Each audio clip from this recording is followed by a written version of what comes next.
Hello students, hope you are doing fine.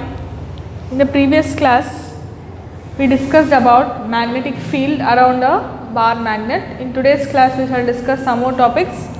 Our topics for today is magnetic flux and magnetic flux density. Magnetic flux is nothing but, imagine in the yesterday's class we have discussed about magnet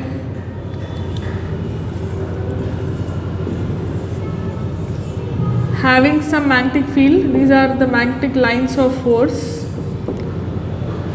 Now these are the magnetic lines of force that you have around the bar magnet.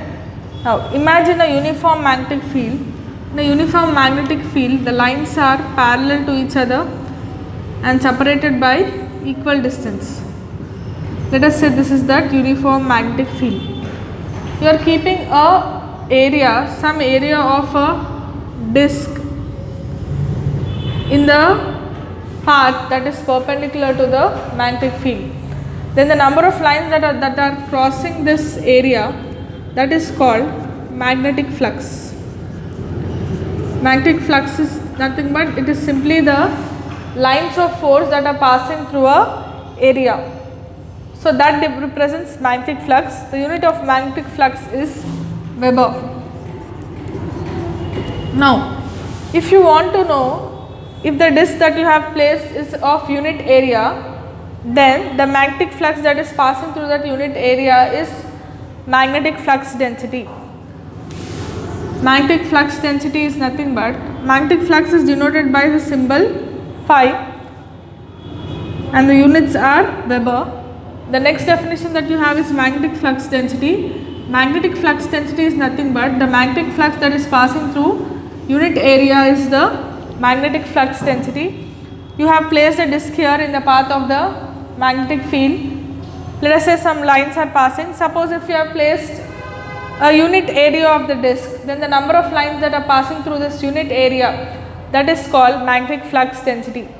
It is similar to, I will give you an example where you can understand this better. Let us say you brought a chocolate packet. The chocolate packet costs some 300 to 400 rupees. What is the cost of each chocolate means what you will do? You will do the 300 by number of chocolates. That will give you the cost of each chocolate. So here this is like magnetic flux is like whole pack.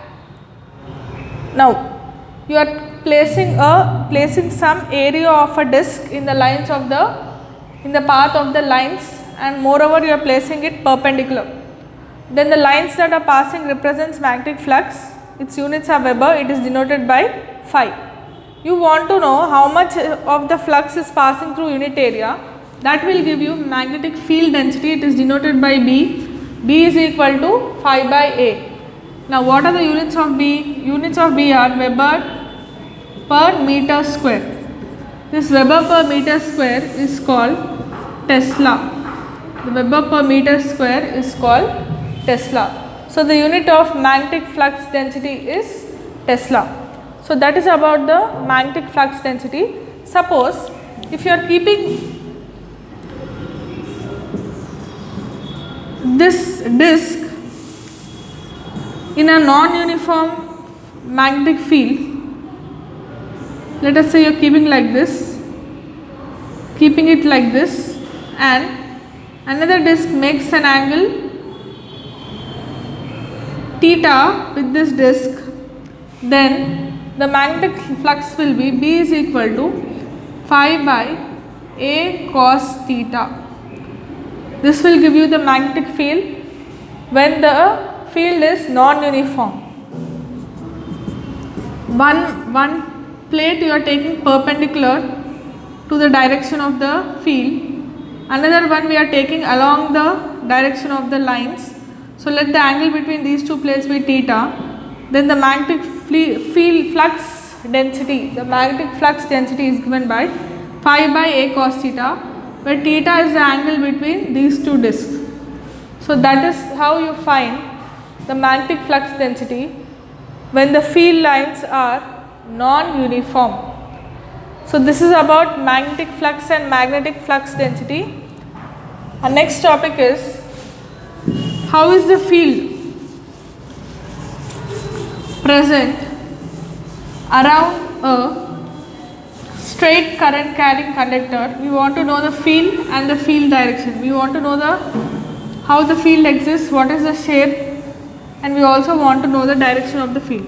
For this, you take a table.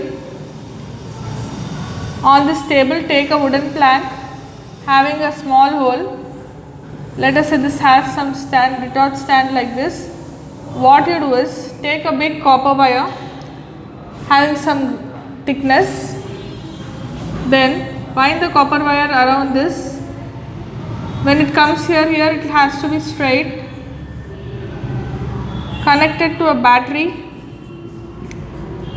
and a switch. Now see that whenever it passes through this hole, the conductor is straight. Now you want to know how the field exists. For this, there are two ways to know how the field exists. One is we can sprinkle magnetic needles around, we can sprinkle iron needles around this and just give a jerk. Second is you can place number of magnetic compass needles here around this. You can place number of magnetic compass needles around this. That is another way of knowing the magnetic field around this straight current carrying conductor. Now what you do is switch on the circuit. When you switch on the circuit, you will observe that all the needles in the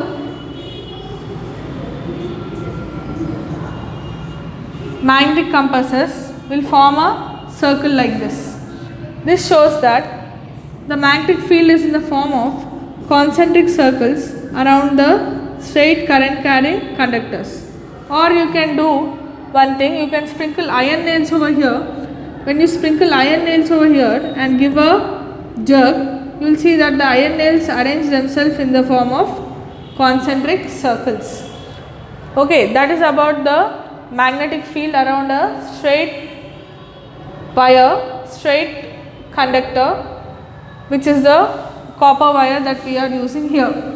Now you want to know the direction of the field. For that you have to use right hand thumb rule. The current is moving up, then the lines are in the anti-clockwise direction. If the current is going down, then the magnetic field lines are in the clockwise direction. If the current is going down, if the current is going up, then it is in the anti-clockwise direction. So using the right hand thumb rule, you will get to know the direction of the magnetic field.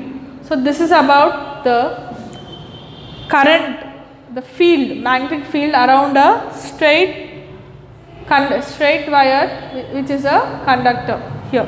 So that's about today's class, children. We shall continue in the next class.